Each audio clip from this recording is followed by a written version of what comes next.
नमस्कार दोस्तों, आज मैं आपको सफला एकादशी की एक सुंदर कथा सुनाने जा रही हूँ। प्राचीन समय की बात है, चंपावती नगरी में महिष्मान नाम का एक राजा राज्य करता था।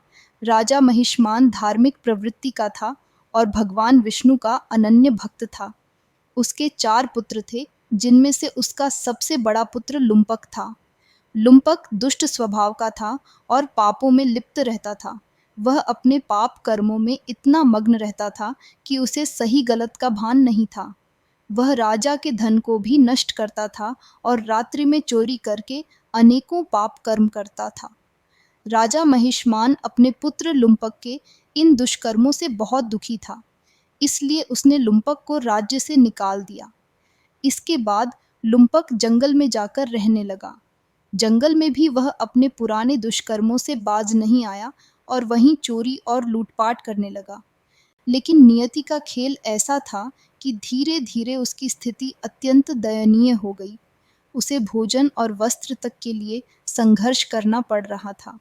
एक बार पौष मास के कृष्ण पक्ष की एकादशी तिथि को वह भूख प्यास से व्याकुल होकर एक पेड़ के नीचे बैठा था। यह पेड़ भगवान विष्णु का पवित्र वृक्ष पीपल था।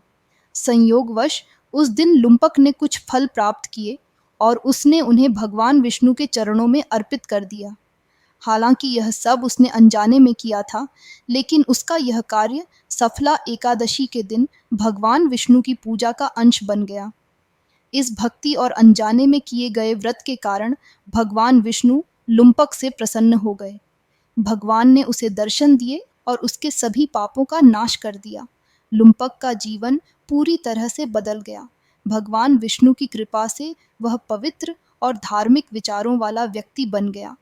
इसके बाद वह अपने पिता के पास वापस गया और उसके पिता ने उसे अपने उत्तराधिकारी के रूप में स्वीकार किया।